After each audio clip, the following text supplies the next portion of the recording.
présente les concerts Nuit d'Afrique à l'année, une série de 4 concerts en février. Ne manquez pas. Le grand retour de la sensation malienne Fatoumata Diawara, la diva à la voix irrésistible, sera le 23 février au National. La soirée Nuit d'Afrique Sound System avec World Wild Sound System et Analog Africa pour première au Canada le 29 février au ministère. Infos et billets disponibles sur productionnuitdafrique.com.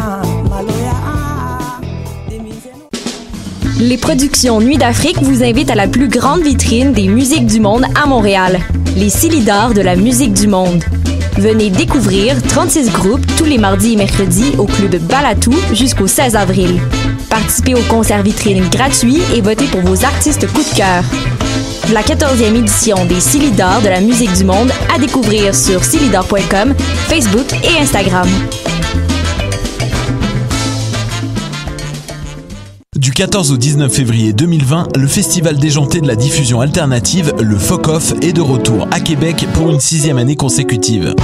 Plus d'une centaine d'artistes de la scène émergente et alternative seront en vitrine un peu partout dans les salles du centre-ville de Québec. Un beau mélange rock, pop, punk et stoner. Retrouvez notamment Ariane Roy, Electric Neon Clouds, Miels, Élégie et Valence. Laissez passer au coût de 25$ en vente au focoff.com. TD présente les concerts Nuit d'Afrique à l'année, une série de 4 concerts en février. Ne manquez pas, MD, grand gagnant des Silidars 2019, présentera son nouveau blues Mandingue le jeudi 6 février au club Balatou. En grande première, Degji Forestry invite Africana Soul Sister pour une soirée Urban Africa samedi 15 février au National. Infos et billets disponibles sur productionnuitdafrique.com.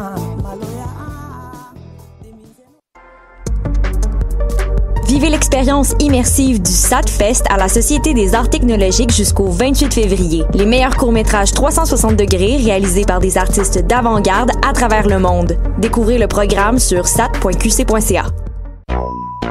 What's up? Joe RCA, Bobé des Dead Obies et vous êtes à l'écoute de Shut. Where they at? You say you got drugs, homie, tell me where they at.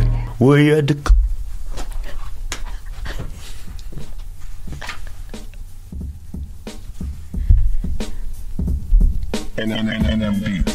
Crash Bandicoot, c'est Crash Bandicoot. Tu veux sauver ton âge sur l'île de Wumpa. Aku Aku ou Papou Papou, Ripperoo ou Pinstripe Potteroo. Néocortex, je vais te chauffer les fesses. Nitrus Brio, je te bats avec brio. Néocortex, je t'enseigne la gentillesse. Nitrus Brio, toi t'es pas un yo. Crash Bandicoot, crash-moi dessus. Crash Bandicoot, crash-moi dessus. Crash Bandicoot, crash-moi dessus. Crash Bandicoot, crash-moi dessus. Alors, vous êtes à Crash-moi dessus, le podcast 100% dédié à Crash Bandicoot avec votre animateur Pascalin DS. Alors, épisode 15. Alors, aujourd'hui, épisode très spécial parce que maintenant qu'on a parlé du contexte socio-économique dans lequel est né le germe de l'idée de Crash Bandicoot, ben là, on peut finalement entrer dans le jeu. Ah, j'avais hâte. Alors, aujourd'hui, j'ai plein de beaux des cracheurs et des cracheuses, de pas de feu, mais de Crash Bandicoot.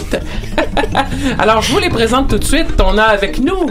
C'est Trichard, l'expert Trichard, qui est de retour avec vous pour une 15e édition et j'ai hâte d'embarquer dans le vif du sujet. Salut Trichard, est-ce que en pourcentage, là, tu dirais que t'es crash? En ce moment, là, ça vient juste de commencer, mais je suis déjà à 82% crash. Oh, tabarouette, c'est beaucoup. Et puis à la fin, là, je pense que je vais peut-être dépasser le 100%, si c'est possible. Si on le sait que c'est pas possible, plus que 100%. Tu vas avoir toutes les clés et les gems. Oui, je vais tout avoir. Également, autour de la table, nous avons...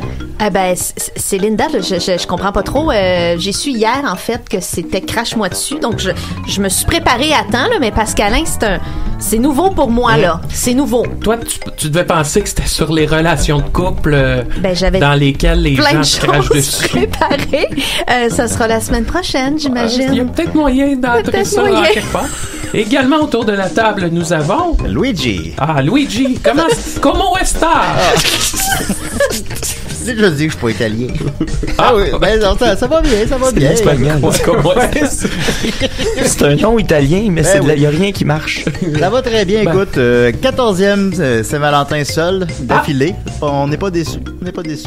Ben, c'est comment une Saint-Valentin seul? Ouais. Ça fait plus de chocolat.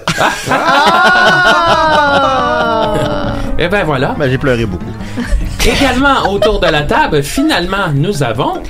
Nicolas, mais je vous remercie beaucoup, Pascalin, de m'inviter. C'est rare qu'on m'invite dans les podcasts de jeux vidéo.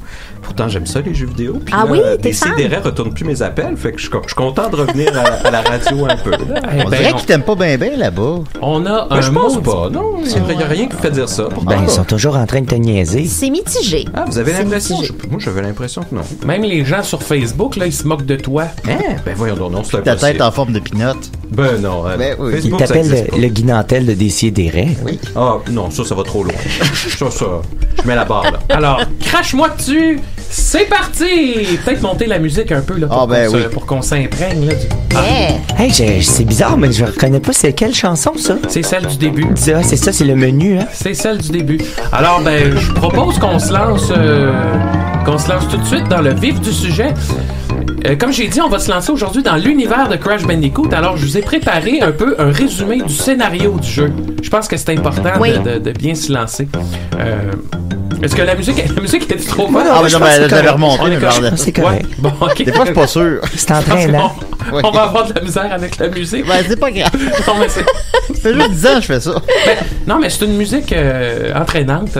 On est bien content de t'avoir, Luigi, à la console. Merci beaucoup. Alors, je me lance dans le scénario de Crash Bandicoot pour que tout le monde ait la même base. Puis après ça, on va pouvoir un peu parler des relations entre les personnages et ainsi de suite. Etc. Etc. Alors, notre histoire se déroule sur une archipel de 3 îles tout près de l'Australie. Le maléfique docteur Néocortex met au point le rayon Evolvo avec l'aide de son ami le docteur Nitrus Brio. Le rayon Evolvo sert à transformer les animaux pour leur donner une force surhumaine. C'est sûr, c'est des animaux. Ben oui. Entre autres, ils ont fait leur expérience sur un paisible bandicoot du nom de... Ah, je sais, Crash. Moi aussi, je savais que c'était Crash. Le docteur Néocortex avait même pensé faire de Crash le chef de ses opérations militaires. Ça, vous voyez, c'est des détails qu'on sait pas. ben quand oui. on- Ça dit oui. pas quand tu pèses sur Start, là. Ça change toute la Crash, notre c'est le chef compréhension. des opérations militaires de Son but à Néocortex, c'était D'engager Crash. J'y arrive, ben, c'est de contrôler le monde, j'imagine. Ben, Ah, c'était ok. un de ces Frankenstein, finalement. On Le pourrait monstre de dire ça. Frankenstein qu'on dit Linda. Pardon, c'est parce vrai. que Frankenstein, c'est le docteur. Oui. Donc, c'est un Frankenstein et un de ses monstres. Raté, finalement. Oui, un monstre raté, ben j'y arrive. Pardon. Il soumet donc Crash au Cortex Vortex, qui est une genre de machine qui envoie des chocs électriques au cerveau de Crash pour le contrôler. Ben là. Mais ça, c'est les gosses. Heureusement, le Cortex Vortex rejette Crash parce qu'il est trop fou pour être contrôlé.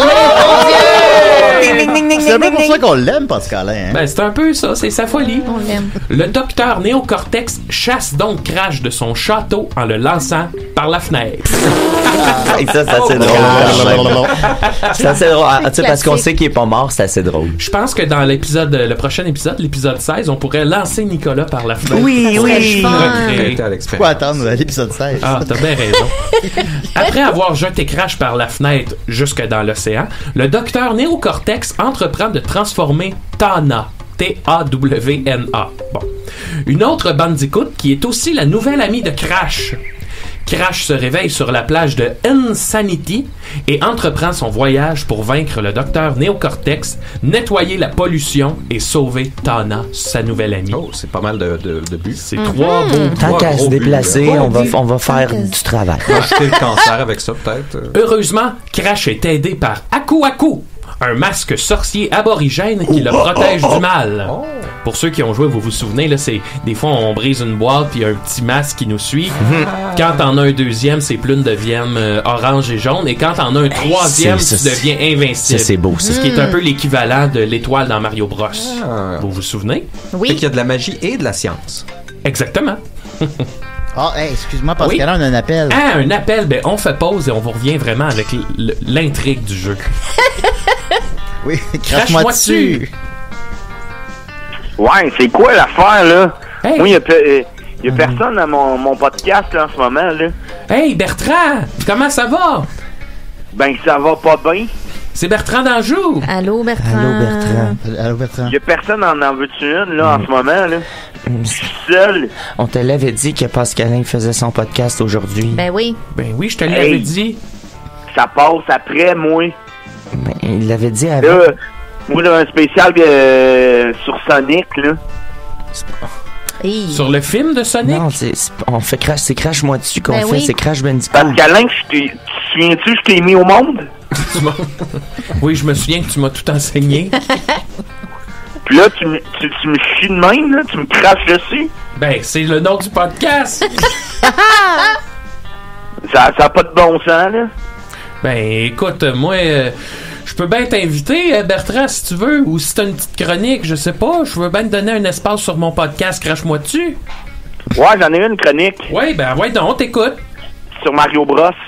Ben là, c'est il y en sûr a que déjà c'est pas, un podcast sur Mario Bros. Bertrand, là. Ben, vas-y. C'est ça. C'est trop Tu commercial. fais ce que tu veux, je fais ce que je veux. Bon, ben, on t'écoute d'abord. Bon, ben, Mario Bros, premièrement, c'est pas compliqué. C'est un gars qui lave du linge, puis il s'amuse à sauver des dragons. Hein? Puis c'est ça. Bon, ben, T'as fait tes recherches où, Bertrand? Pardon? Où as-tu fait tes recherches, Bertrand? Hey, j'ai pas à te répondre, là, je sais pas, là. Oh, excuse-moi. oh là là. Ben, merci beaucoup, Bertrand, Ben, c'est cool. pour ta chronique. Hey, puis Pascalin, là, la prochaine fois que tu vas venir à l'émission, il va faire, il fera pas chaud. Ah. Fera pas chaud, comment ça? T'as-tu va être- déménagé du studio? Donc là, ceux qui attendaient le podcast aujourd'hui, là, T'as dit en veux-tu personne? une? Ben, il y en aura pas. Parce que Pascalin, il a décidé de suivre la bulle qu'il avait dans sa tête, là. Mais tu m'avais donné ton aval. Ben oui, t'étais content l'autre fois. Ah oui, j'étais content. Tu disais que j'étais responsable. Oui, Tu m'avais Puis, encouragé. ben oui, tu pisses pas dans tes culottes dans le boss. Ouais, ok. C'est arrivé 2 fois. Hier. Bon. Ben, merci beaucoup, Bertrand. Puis Linda, Ah, Seigneur, oui. on va pouvoir sortir ensemble un matin ou... Mon Dieu, j'hésite entre non puis jamais, là. Laisse-moi décider.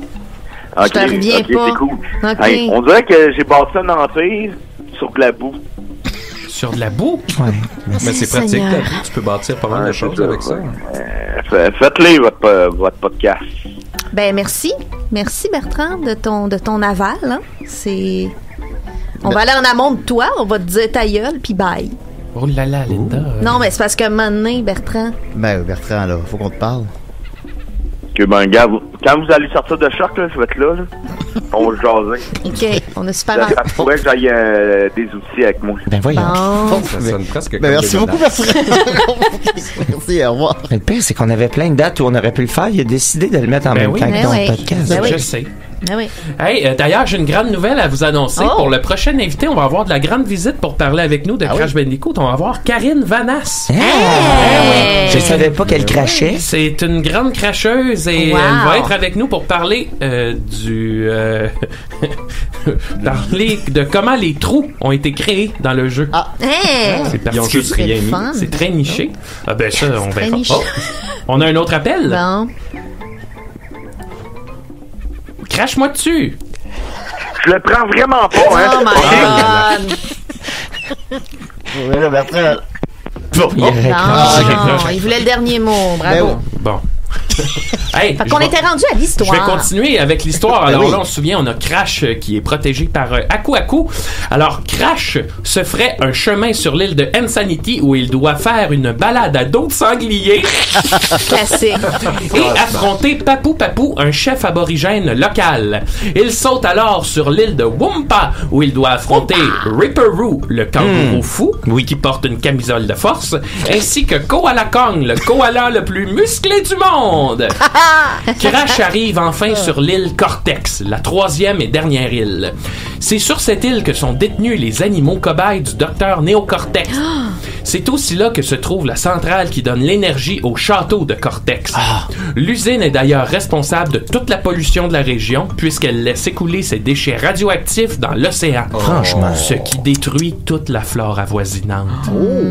Mais c'est un peu comme Dr. Robotnik, ça, non? Ben oui, ça ressemble beaucoup. Ça ressemble pas mal. Moi, je sais pas, les deux. Non, mais je lance ça, là. Ben, regarde. Au cœur de l'usine, Crash rencontre et affronte le directeur de la centrale de Cortex, le mutant Pinstripe Potoroo. Bon, pour ceux qui se le demandent, là, le Potoroo, c'est un animal, ça existe pour vrai, c'est un genre de rat kangourou.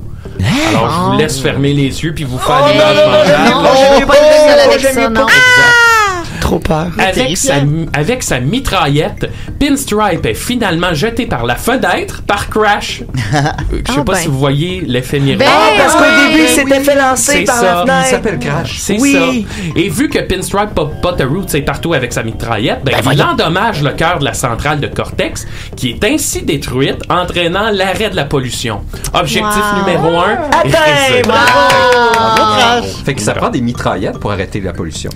Oui. Ça prend, c'est la violence, hein, la solution, souvent. Ben oui. Crash affronte ensuite un gros orage, mais réussit quand même à entrer dans le château du docteur Néocortex. Après s'être frayé un chemin à travers les couloirs sombres et les nombreuses machines du château, Crash est confronté au docteur Nitrus Brio dans son laboratoire. Après avoir attaqué Crash en lui ayant lancé diverses fioles contenant des produits chimiques, Nitrus Brio décide de boire une de ses potions. Ça fait peur. Ça fait peur. Mais là, il se transforme en un genre de monstre, comme le monstre de Frankenstein. Encore une fois, l'effet miroir. Heureusement, c'est comme le monde de mode. On peut dire ça. Heureusement, il est vaincu par Crash. Le château est alors incendié par les produits chimiques de Nitrus Brio. Ça, j'avais jamais vraiment compris ça. Mais Crash parvient à s'échapper de la tour du laboratoire. Crash réussit à se hisser sur le ballon dirigeable de Cortex. Oui. Parce que, c'est comme ça qu'il se transporte. Oui, évidemment. D'ailleurs, on va recevoir un modélisateur qui fait des maquettes miniatures. Et c'est mon mononcle. C'est ton mononcle. Et lui, on est-tu excité ou pas? On est excité. Ah, ok. Oui, c'est mon mononcle qui a fait une petite miniature de dirigeable. Il a fait ça sur son drone. On dirait que c'est un petit dirigeable quand il le promène dans exact. Et là, il nous disait justement qu'il a l'intention de faire la grandeur nature. Oui. Ah oui. Il a même fait une mini-moto, puis il l'a transformé en dirigeable, fait que c'est une mini-moto mini-dirigeable. Il aime bien ça, faire ça. Il adore ça. OK, où c'est que je suis rendu dans mon affaire? Dirigeable. Le ballon dirigeable, oui. Bon, il s'en va sur le ballon dirigeable de Cortex où il rencontre le savant fou. Cortex attaque le Bandicoot avec un pistolet à plasma, mais ce dernier renvoie les projectiles contre lui, faisant tomber Cortex du dirigeable et entraînant sa mort. Oh, carrément. Ah oui, rien de moins. C'est ça la différence avec Mario Bros. Tu sais, les bonhommes, ils meurent. Mais ils reviennent dans le 2. Oui, mais ils meurent. Pas mal autant que Buzzer meurt, au final. Et voilà. Donc, non, objectif numéro 2... Atteint! Yeah. Crash ayant retrouvé Tana, les deux Bandicoots s'échappent du château en feu avec le ballon dirigeable de Cortex. Et c'est la fin de notre jeu. Alors, on a vu les différents personnages, on a vu le scénario, on a vu tout ce qui se passe. Maintenant, c'est le temps des chroniques. Alors, je sais pas avec qui commencer. Peut-être parler un peu du making-of du jeu avec Linda. Qu'est-ce que vous en pensez? Alors, Linda, on t'écoute. Peut-être mettre une musique... Je vais mettre une autre... plus féminine, je vais mettre la suivante, là. Ça me ressemble. Ça, c'est féminin. Alors, bonjour. On connaît la musique c'est quand on est ado de sanglier. Effectivement. Vous savez, c'est comme ça que je fonctionne, moi. Ado de sanglier ou rien. Hein? C'est mon motto. Alors, merci Pascalin de m'inviter. Moi, je suis excitée d'être là. Je connais Crash Bandicoot depuis hier, donc c'est vraiment le fun. J'avais jamais entendu parler de ça, mais je me suis rattrapée, les amis. Ne me jetez pas. Premier jeu. Non, j'ai regardé sur YouTube des gens jouer. Mais moi, j'ai toujours été fan de ça. Moi, j'avais Mario 64 en 1996. Ben oui. Et j'invitais des amis chez moi et je les regardais jouer. Moi, je suis vraiment public de jeux vidéo.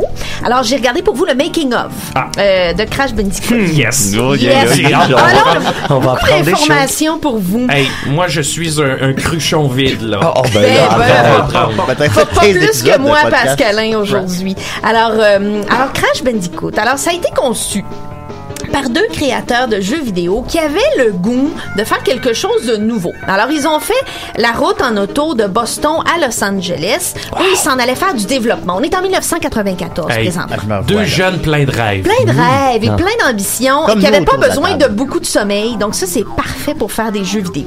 Et là, sur la route, ils arrêtaient à différents endroits et ils ont constaté que beaucoup de jeux d'arcade qui croisaient commençaient à passer de la forme 2D à la forme 3D. Les amis, ça c'est le fun. 3D. Ça a changé nos vies. Qu'est-ce qui se passe? Alors là, ils ont eu envie d'appliquer ce virage-là à leur genre préféré, c'est-à-dire le jeu plateforme. Et là, le jeu plateforme, et ça, je l'explique probablement juste pour moi-même, mais je vais le dire quand même, ça veut dire un jeu où on suit un personnage qui se promène dans des mondes en devant trouver des cadeaux et éviter des méchants. Hein, comme l'a si bien expliqué Pascalin. Alors, on est donc de l'ordre du jeu plateforme, et il n'y en avait pas encore en 3D, du moins qui se préparait ouvertement. On le sent parce que, tu sais, Mario est arrivé en 96 dans les mêmes temps. Fait que ça se préparait en secret un peu partout. Ça se tramait. Ça nécessitait la capacité aussi de faire, tu sais. Absolument. Et c'est pour ça qu'ils s'en allaient à Los Angeles pour la proximité de Hollywood. Je vais en revenir bientôt. Oui. Alors, ils se sont tournés, eux, vers PlayStation pour présenter un projet parce que Sega avait déjà sa mascotte culte Sonic, n'est-ce pas? Ah oui, lui, il est drôle. Oui, Sonic est drôle et Nintendo avait évidemment déjà Mario. Ah, lui, il est drôle aussi. C'était drôle. Sauf que là, les gars, ils voyaient déjà venir un problème. Si on suit un personnage en 3D, on va juste lui voir le derrière tout le temps. Les fesses! Fait qu'en attendant de trouver la solution à ça, ils ont surnommé leur futur jeu Sonic's Ass, le cul de Sonic.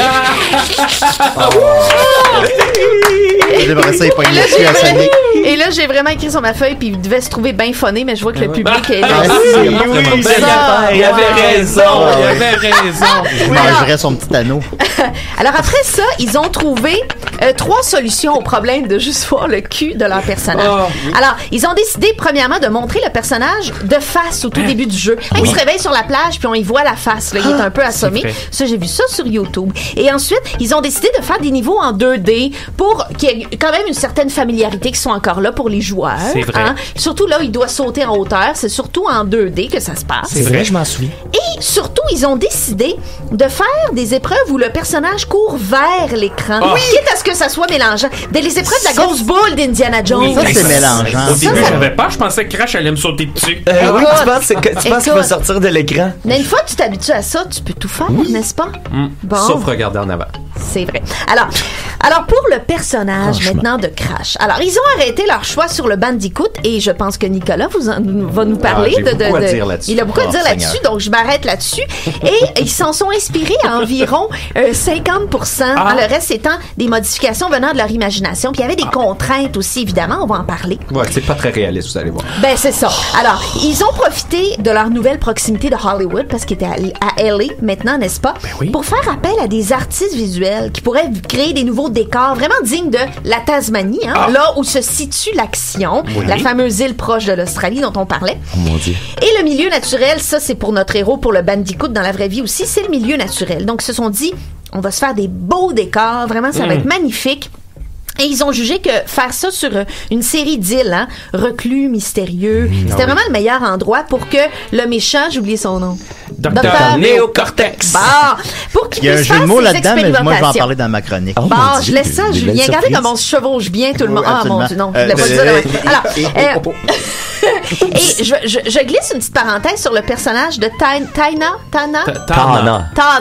Tana. Il n'y a pas Calice. manqué une occasion de l'appeler Croche. C'est le croche de Crash. C'est vrai. Croche de Ah, crash. mais oui, mais t'es trop en avance sur ton c'est temps, ça. Il Nicolas. est comme orange, d'habitude. fait que c'est un orange croche. Mais Tana, là, j'ai lu, moi, dans tout le processus du making-of, que c'est un peu une Jessica Rabbit sans personnalité. Elle est un peu drabe, mais vrai. ils ont décidé de pas beaucoup passer de temps sur le personnage parce que c'était pas le public cible qui allait triper sur ce personnage-là. C'est-à-dire des gars adolescents. Ben, c'est ça, si je me souviens je bien, m'avance pas plus. à l'époque, il y avait moins de femmes qui jouaient. Peut-être que Crash était inventé en 2020 et le personnage de Tana serait peut-être plus gros et intéressant. oui, effectivement. Ben là, je suis pas le seul qui effectivement. s'est crossé sur Candy Kong. Et je sais que... Mon Dieu. Je sais pas comment J'adore. rebondir là-dessus. Je sais, pas le Linda, seul. peut-être oui. que tu l'ignores, mais le personnage de Tana, si je ne m'abuse, il a été mis de côté dans les volets suivants, Ah oui? justement. Et on l'a un peu remplacé Oui. par la sœur de Crash, qui est Oh. comme plus tu sais, une enfant géniale, elle est inventeuse. Donc, c'est vraiment, fun, ça. un personnage féminin fort et qui mise pas sur son physique. Est-ce Parce que- que Tana, on va le dire, au-delà que c'est un animal, elle est quand même...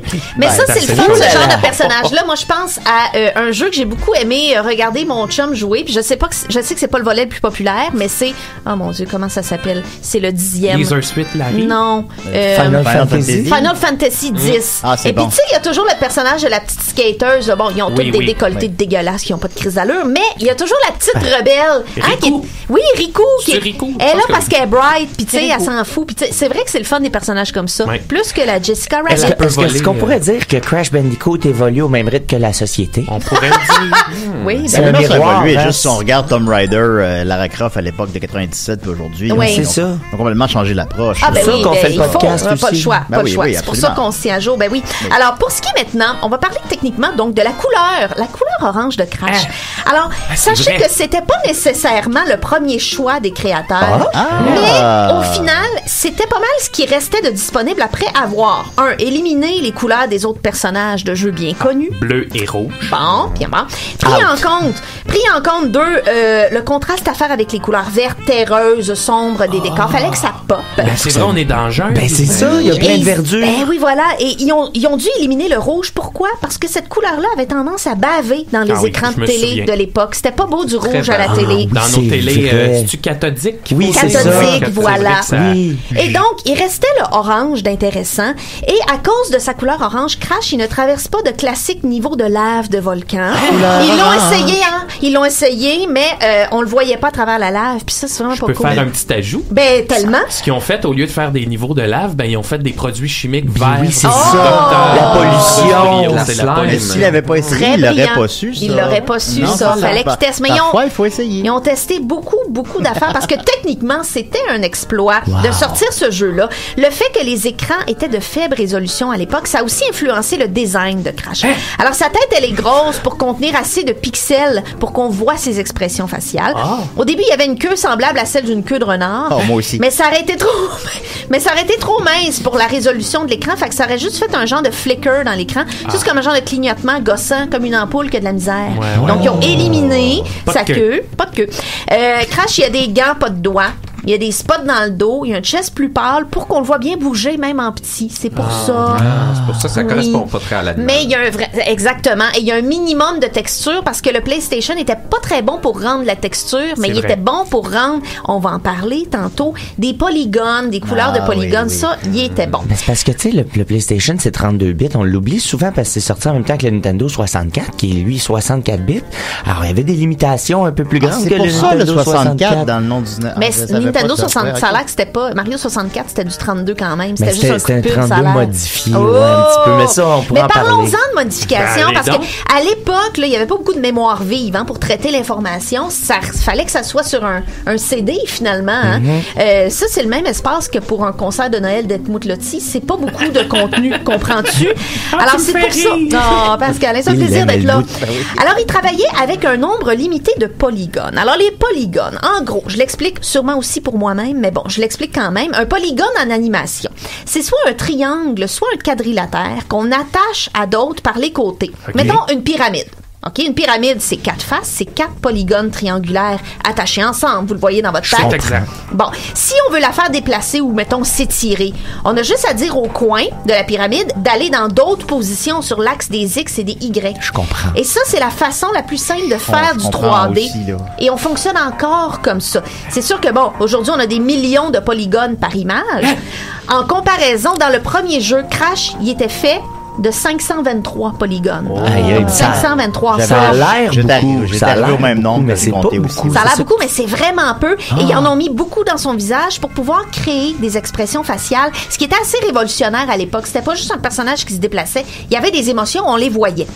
Bon, en revanche, on voulait économiser sur les éléments de jeu qui nécessitent beaucoup de polygones, comme, mettons, les moufettes.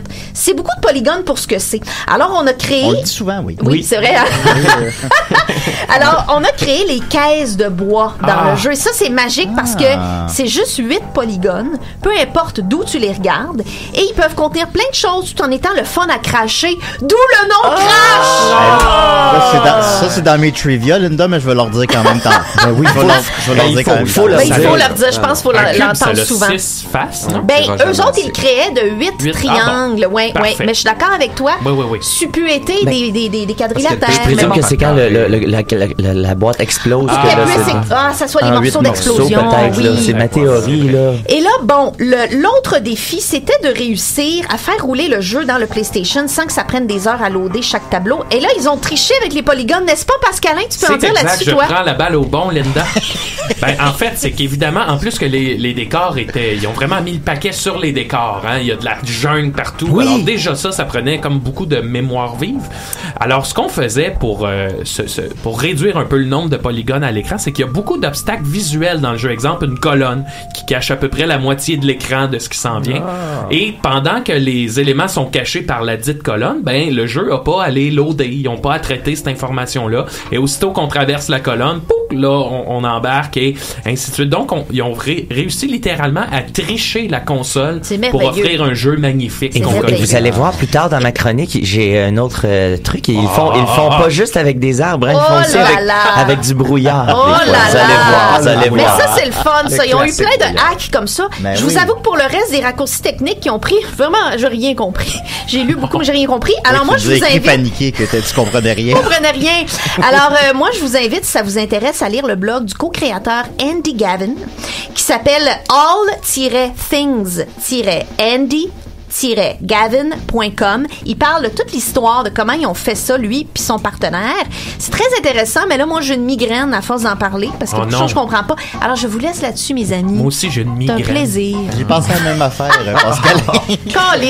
On pourrait peut-être le recevoir, Monsieur Gavin, à l'émission. Je vais lui écrire. Écrivez un courriel. Je pense que... Hi, do you want to come to crash moi dessus? L'épisode 30, là, c'est pour être fun. Do you crash dessus? Do you crash dessus? Alors, on pourrait continuer avec, je sais pas, peut-être... vu que c'est un peu en rafale, peut-être j'irai avec eux autres, puis moi, je peux combler le reste. Parfait. Alors, on va y aller. Ça me dérange pas, là. Je pense qu'on va y aller avec Nicolas qui va nous parler du Bandicoot, l'animal. Oui, parce que justement, ça se rapproche un peu. Peut-être mettre une musique thème. Ouais, une musique un peu plus jungle, peut-être. Oh, ça c'est bon, ça c'est...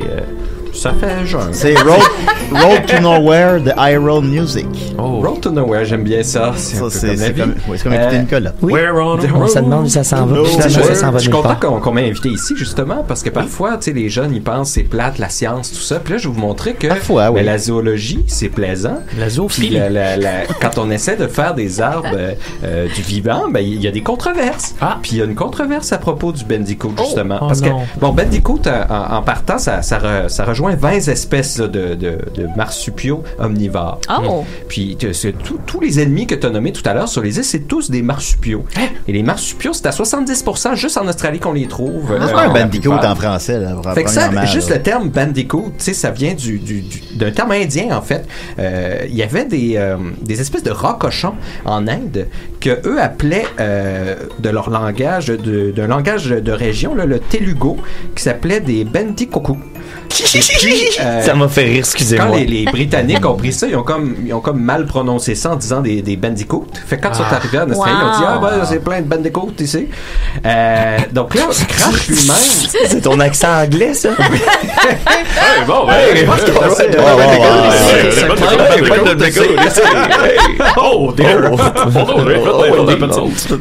Donc, Crash, lui, c'est un bandicoot rayé de l'Est ou un paramèle à long nez de l'Est, plus précisément. Donc ça, c'est un petit animal de 25 à 40 cm qui a une longue queue. Plus grand une longue que queue, Crash. tu vois, qu'ils l'ont coupé. Parce que c'est une longue queue fine.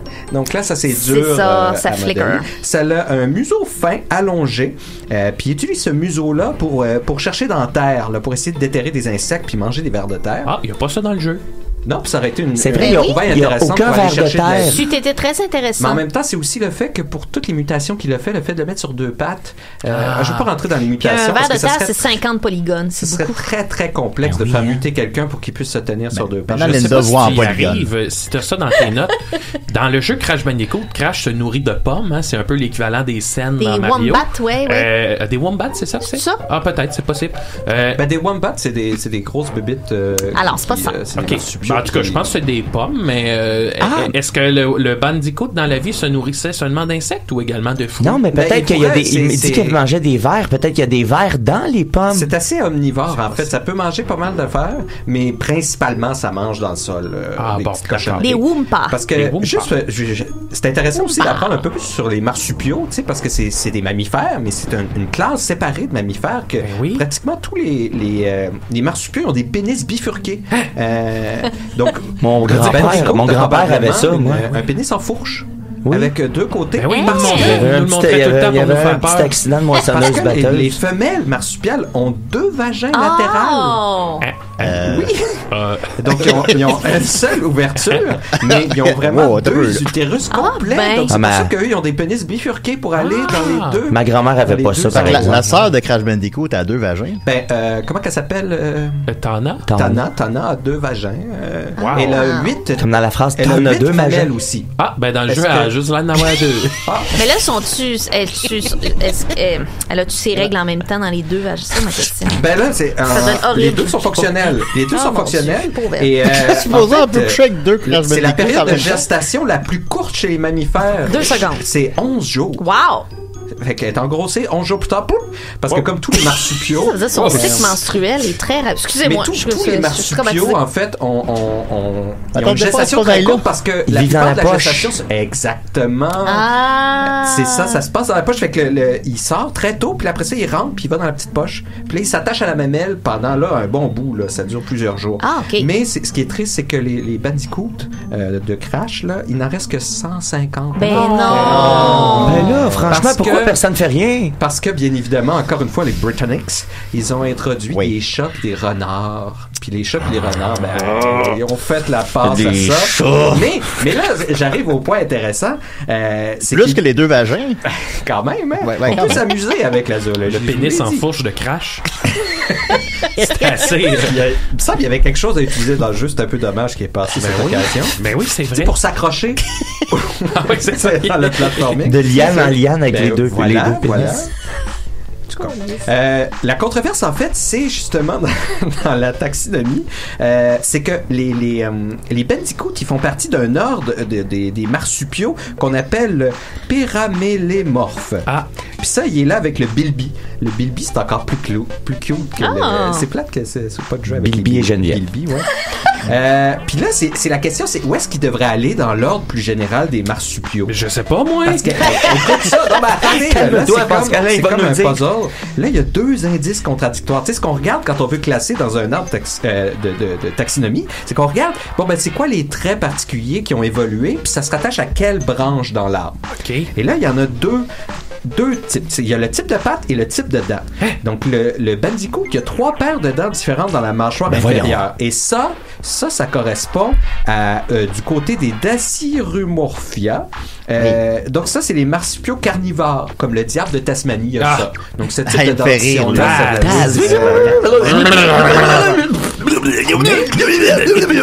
Il y a une autre affaire aussi, c'est qu'il y a quelque chose d'inhabituel aux pattes. On pourrait faire un podcast sur Taz qui s'appelle Taz, toi de là.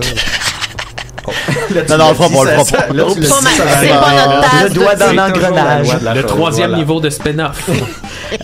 C'est comme Inception. Il y a quelque chose d'inhabituel aux pattes, c'est que il y a une seconde et troisième orteil qui sont fusionnés. Ça, c'est une condition qu'on appelle le syndactyle. Oh. Donc, si vous avez deux orteils qui sont fusionnés, vous êtes syndactyle.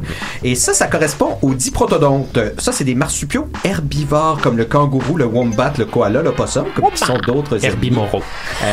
Donc là, mais là, il est de quel bord?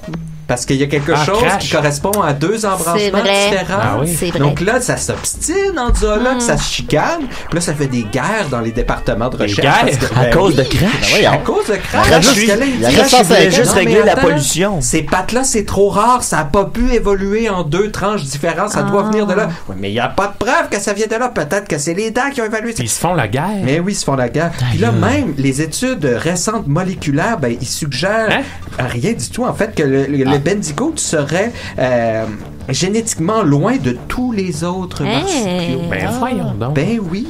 Avec son pénis. Puis là, même dans des nouvelles récentes, pour terminer, en 2014, Travouillon. Je comprends pas ce que tu dis. Travouillon, il a trouvé le Bendicoot, des fossiles du Bendicoot le plus ancien qui avait la forme moderne, qui date du Miocène. Donc, il y a 15 millions d'années. C'est le squelette de Crash. Ils ont juste trouvé un bout de mâchoire. C'est juste un bout de mâchoire puis ils l'ont appelé Crash Bendicoot. Et puis attendez là, ça en plus, c'est particulier parce que c'est le non mais ça a rapport avec ça, c'est que c'est le seul un des rares noms d'un animal qui ont coupé avec la tradition de latiniser le nom. Tu sais, de faire que c'est le Crashus Bandicotus. Ils l'ont juste appelé Crash Bandicoot. Wow. Fait que Crash Bandicoot dans la science officielle. Le latin. J'adore. Voilà. Il n'y a plus de latin. J'en perds mon latin. C'est ça que j'allais dire. Si tu me réinvites, Pascalin, j'aurais toute une chronique aussi sur les mutants. OK. Moi, j'aimerais ça peut-être une chronique sur les pénis de nos personnages préférés. Exemple, le pénis de Sonic. Je pensais dans le pénis du Dr. Robotnik. Le pénis de Hérisson, c'est particulier aussi. Ah oui? Le pénis de Mario. Je pense qu'on a ouvert toute une boîte de Pandore. Les plombiers, c'est assez commun, par contre. Mario, ça a l'air qu'il porte des salopettes parce qu'il y a une grosse couille. Il y a une hernie sur une couille. Et je te passe justement le melon. Merci, Nicolas, pour ta chronique.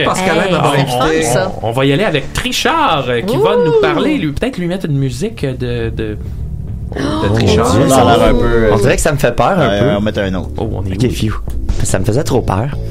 L'autre, celle que j'ai mis, c'était celle des cavernes, là, c'est celle de Cortex. Ouais, c'est parce que moi, je pogne peur facilement. Ok. Les méchants, c'est des tricheurs. Elle est un peu plate, celle-là aussi. Je vais en mettre un autre. Tabarouette, j'ai droit à 3 chansons. Je suis content d'être ici avec vous pour une 15e édition de N'en veux-tu une?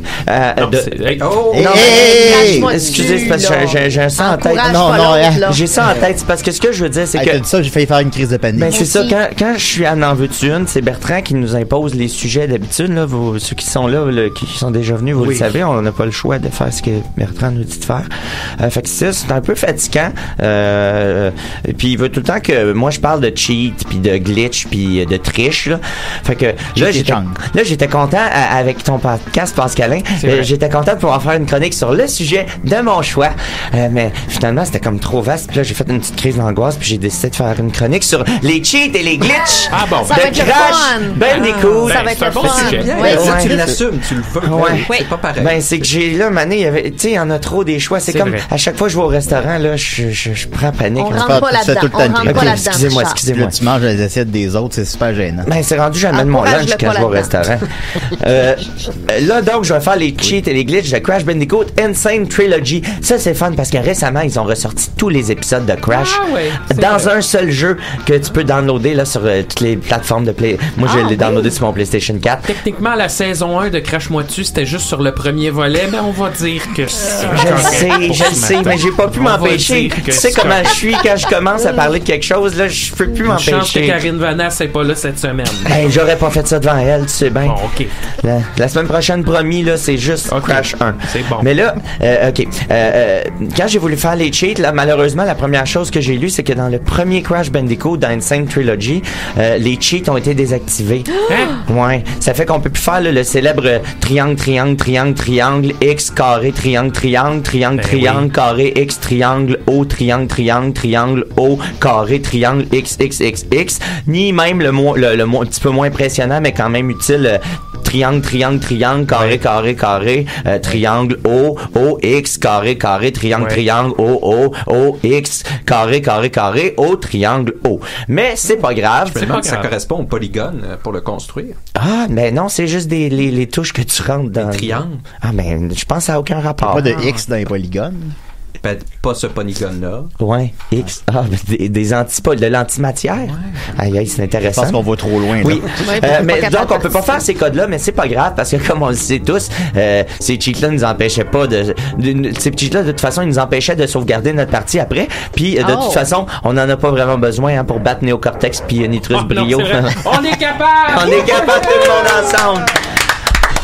Vous êtes positif, la gang. Mais sinon, pour le volet Crash 2 dans Insane Trilogy, le Crash 2 Cortex Strikes Back et Crash 3 Warped, les bonnes vieilles astuces fonctionnent toujours, comme je nomme sauter sur l'ours polaire dans la Warp Room pour avoir 10 vies et un trophée, les warps secrets dans les levels Bear Down, Degenit et Air Crash, là, que tout le monde connaît, les feux d'artifice dans la Warp Room, dans Crash 3, puis toutes les fins alternatives qu'on peut débloquer en finissant le jeu à 100%. Ça, inquiétez-vous pas, on peut encore faire ça dans Insane Trilogy. Je sais, moi j'ai commencé à être stressé un peu et tout ça. Donc c'est pas mal ça pour la portion cheat et astuces, mais là où ça devient vraiment intéressant, c'est au niveau des glitches. Parce que quand tu fais un remake d'un jeu classique dans lequel il y a des glitches là qui sont devenus célèbres, tu sais, dans les premières versions des jeux, qu'est-ce que tu fais là avec ces glitches là? Parce que les gens les connaissent. Est-ce que tu décides de les laisser dans le jeu pour ceux qui s'ennuient, tu sais, pour la nostalgie, ou bien tu les corriges pour essayer d'offrir le jeu le plus parfait possible?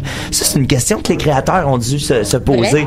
Ben, vous allez voir là, que la réponse est quand même un peu surprenante, quand même un peu. J'ai hâte d'entendre quand même un peu. Pas tant que ça, mais oui. J'ai pris mes infos sur la chaîne YouTube. Ça s'appelle, là, c'est assez drôle, ça s'appelle Son of a Glitch. Ah, ben là. C'est quand même drôle. Je comprends pas. Puis j'aime ça cette channel-là, parce que ça montre que dans la vie, il n'y a pas juste moi, tu sais, qui échoue constamment. Même les créateurs de Crash ont fait des erreurs. Puis ça me permet de faire une journée de plus vers l'avant. Donc, on commence pour les glitches. Dans Crash Bandicoot 1, dans le tableau Boulder Dash, OK? Si on meurt après le dernier checkpoint, quand on recommence le tableau, la grosse roche qui nous suit, là, que tu parlais tantôt, Linda, oui, ben, est vraiment plus lente. Il y a un glitch, fait que ça fait que le tableau, il est bien plus facile à finir. C'est comme si ça te laissait une petite chance, mais je pense que c'était pas voulu. Je pense que c'est une petite erreur. Moi, je passe toujours d'un coup. Ben, c'est pour ça, on l'a peut-être pas vu venir.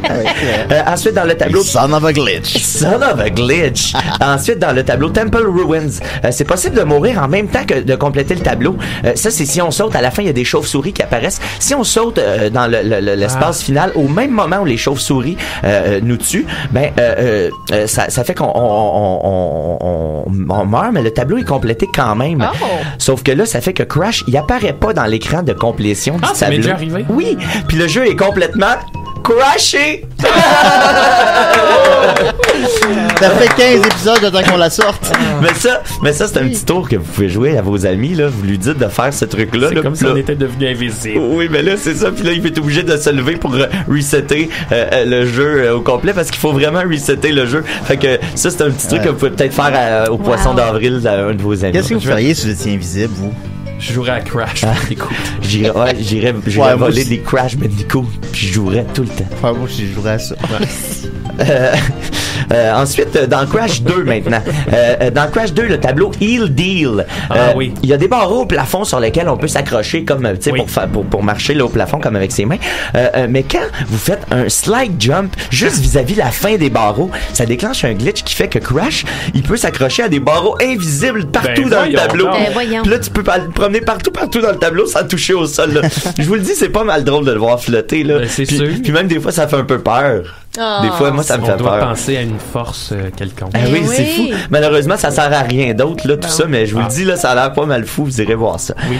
Maintenant, dans la bagarre contre Ripper Roo, elle est pas facile, celle-là. Il faut sauter puis déclencher des dynamites. Oui. Tu t'en souviens, Pascal? Vous pouvez effectuer une espèce de chorégraphie bien précise, là. C'est dur à décrire, là, mais en faisant déclencher les boîtes au bon moment dans le cycle de Ripper Roo, vous êtes exposé les boîtes de TNT dans une séquence précise avant de vous laisser tuer par Ripper Roo. Ça, je vous le dis, c'est contre-intuitif, mais faut l'essayer. Vous allez voir, ça vaut la peine. Qu'est-ce que ça fait? Là, ça fait en sorte que la dernière boîte de TNT explose et que Ripper Roo prend son dernier point de dommage au même moment où le personnage de Crash ressuscite pour sa vie suivante.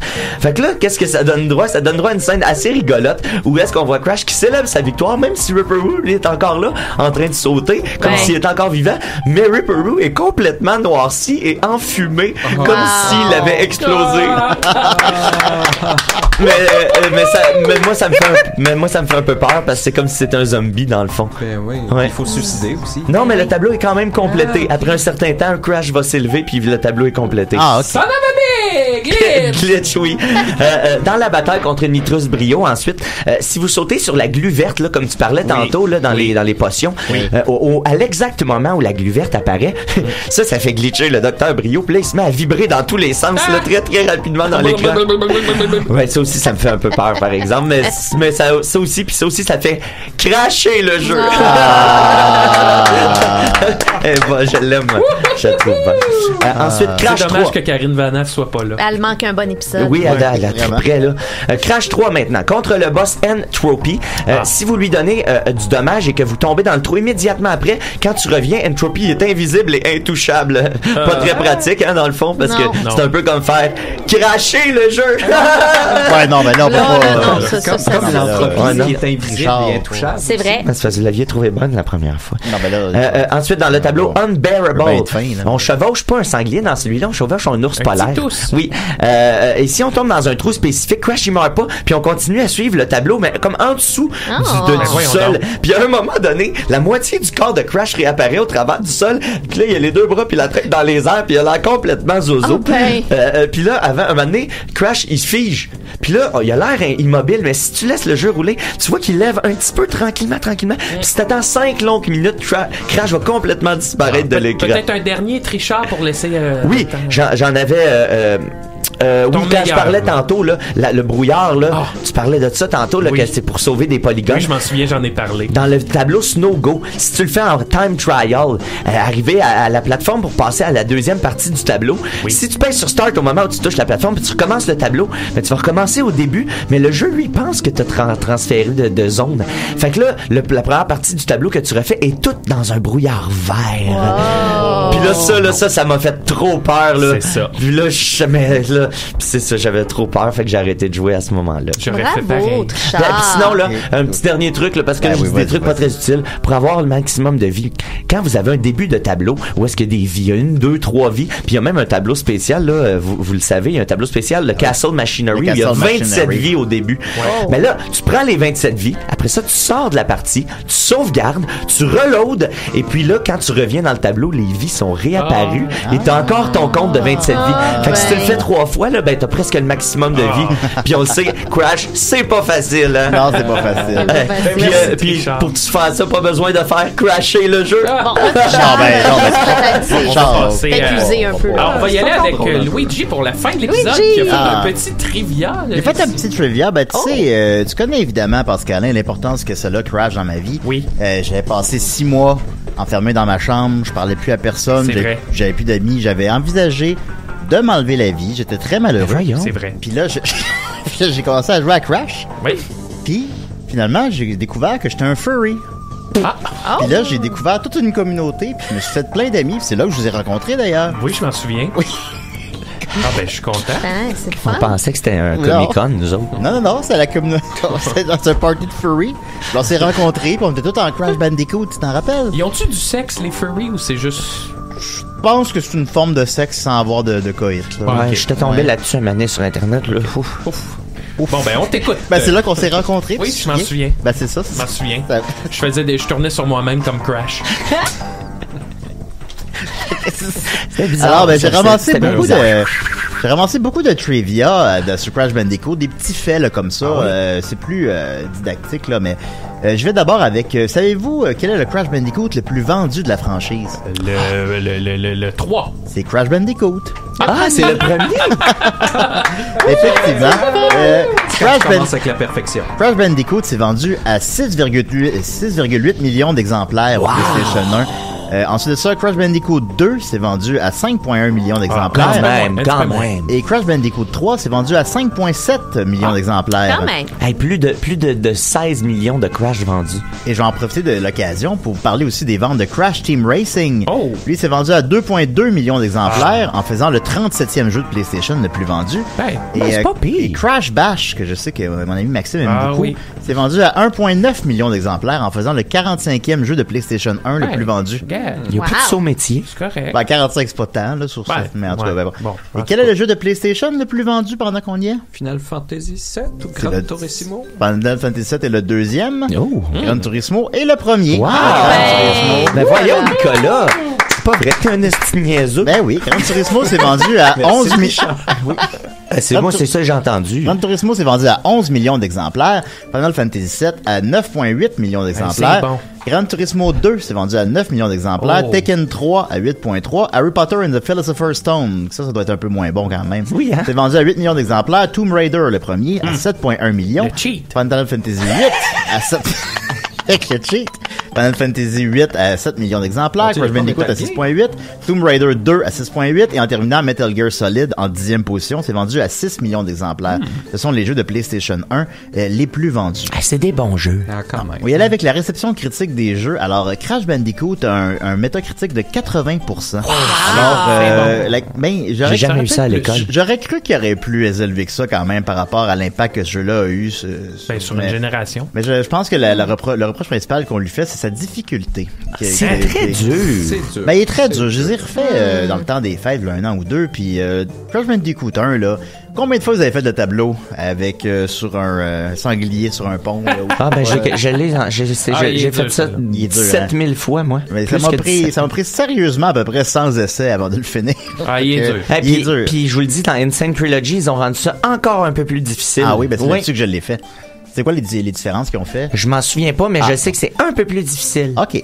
Juste un peu. Alors, par la suite, Crash Bandicoot 2 et 3, on a revisé la difficulté, évidemment, puis je sais même que quand ils ont sorti la Insane Trilogy, les producteurs du jeu ont conseillé aux gens de ne pas débuter par le premier parce que ça allait les décourager, parce qu'il est trop difficile. Le deuxième... Tu crois commencer par le deuxième, là, le deuxième devient le premier, puis là, l'histoire, elle... L'histoire, vous écoutez Crash sur moi, puis Crash-moi dessus. Ouais, c'est vrai. Alors, voyons. Donc, Crash Bandicoot 2 a une réception critique de 89%. C'est pas mal plus élevé quand même. Il était plus facile. On va en parler à la deuxième saison.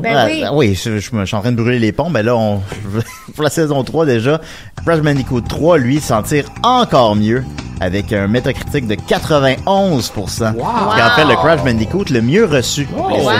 Alors, c'est gros, ça. Je vais prendre le reçu. oui, c'est ça. Ensuite de ça, j'en ai beaucoup des trivia là. Il reste 3 minutes. Ok, rapidement, je vais le mettre dans mes mots. Les différences de la version américaine et japonaise du jeu, c'est qu'en fait, c'est une franchise nord-américaine. Des fois, on passe cette notion-là que les jeux sont faits au Japon généralement, puis parfois en Amérique du Nord. Et supposons comme les Grand Theft Auto sont faits en Amérique du Nord, fait que ça pogne pas tant que ça au Japon parce que chaque public est assez chauvin, il va juste appuyer ses produits locaux. Et il y avait, c'est malheureux, mais bon. Et donc, c'est fait en Amérique du Nord. Puis le boss de PlayStation, de Sony, dont le nom est à quelque part dans mes notes, n'a pas apprécié Crash Bandicoot parce qu'il trouvait le personnage trop enfantin. Et il voulait que... Franchement, tu sais, nous autres, on essaye, mais eux autres, il voulait que la console soit présentée comme étant quelque chose d'un produit plus mature, justement, pour faire opposition à Mario Bros et Nintendo. Fait qu'il l'aimait pas. Fait qu'ils ont modifié le design de Crash Bandicoot au Japon. Et pour faire ça, le créateur a lu des mangas pendant 1 mois de temps. Il a écouté des animés pendant 1 mois de temps. Non-stop, ça a l'air qu'il dormait pas. Il écoutait du hentai. Ils ont mis des tentacules. La pointe de tentacules. Crash. Fait qu'ils ont mis donc le Crash Bandicoot japonais est assez différent. Vous irez voir des images à la maison. C'est le même bonhomme, on le reconnaît, mais il y a moins de poils. Il a l'air moins foufou. Il y a des gros yeux de manga, puis il y a des longs doigts des longs doigts minces. Fait qu'il est assez différent. Oui, c'est bizarre. Mais pourtant, dans le jeu, il est identique. Fait qu'ils n'ont pas modifié les polygones du jeu. Mais sur la boîte, c'est ça, dans la mise en marché du jeu. Et là, finalement, ça a plu au patron de Sony et c'est la franchise nord-américaine de jeux vidéo qui est la plus vendue au Japon. Alors, pourquoi pas? On est content. On est content, certainement. Crash Bandicoot, c'est combien de jeux selon vous? Approximativement, 8, 4, 5, 6, 7, 8, 9, 10. Je dirais 12. 18! 18 jeux sur plusieurs plateformes. Évidemment, au départ, c'est devenu la mascotte de Sony, fait que c'est seulement PlayStation 1, mais par la suite, il y a eu un éclatement, puis là, il y en a au GameCube, il y en a à la Wii, il y en a partout. C'est 18 jeux sur plusieurs plateformes qui sont vendus à plus de 50 millions de copies. Ensuite de ça, Crash appelait au départ Willy the Wombat, mais Linda l'a déjà dit ça, alors c'est ça. C'était le nom de travail. Oui, puis Sonic Cash aussi, elle l'a dit. Ensuite de ça, celui qui a créé Crash, Charles Zambilas, c'est aussi l'artiste qui a créé Spyro le Dragon. Et ils ont eu même un jeu ensemble au Game Boy Advance. Oui. Bravo tout le monde! D'ailleurs, on peut voir le preview de Spyro de Dragon si on fait un code sur Insane Trilogy. Ben oui, c'est des trilogies, c'est des franchises. Est-ce que tu as le fun fact sur ce que Sony s'est préparé en backup comme jeu si jamais ils perdaient les droits de Crash? Vas-y rapidement. C'est horrible, ça s'appelait Harry Jalapeno. Tabarnak, j'ai pas vu celui-là. Ils ont juste fait les dessins, puis là, ils ont réalisé qu'il n'y aurait pas de problème de droit d'auteur, mais une chance que ça n'a pas existé. Heureusement, parce qu'on aurait tout un podcast sur quand sont arrivés dans Smash Bros? Qui sait, je sais pas. Bonne question. Ensuite de ça, le docteur Néocortex, c'est un jeu de mots parce que dans le cerveau, il y a le néocortex. Crash s'appelle Crash parce qu'il crash des boîtes. Oui. Il y a une seule personne qui fait toutes les voix dans Crash 1. C'est Brandon O'Brien, qui s'est marié en 2003. Et tout ce qu'il fait sur sa page IMDb, c'est des voix dans des Crash Bandicoot. Mais ils ont décidé qu'il n'y aurait pas de voix parlée Crash parce qu'ils trouvaient ça impersonnel puis un peu poche. C'est en fait un auteur humoristique à la base, puis il fait juste des voix dans Crash Bandicoot. Alors voilà, c'était Crash Moitié. Wow! Il me restait des trivia, mais ce sera pour le prochain épisode. On se revoit la semaine prochaine, 16e épisode avec Karine Bonas. Merci Trichard, merci Linda, merci Nicolas, merci Luigi, merci Bertrand. On espère que... Écoute, là, on va essayer de trouver un médiateur. On va essayer de trouver quelque chose. Alors, crache-moi dessus. Crache-moi dessus. La semaine prochaine, Karine Van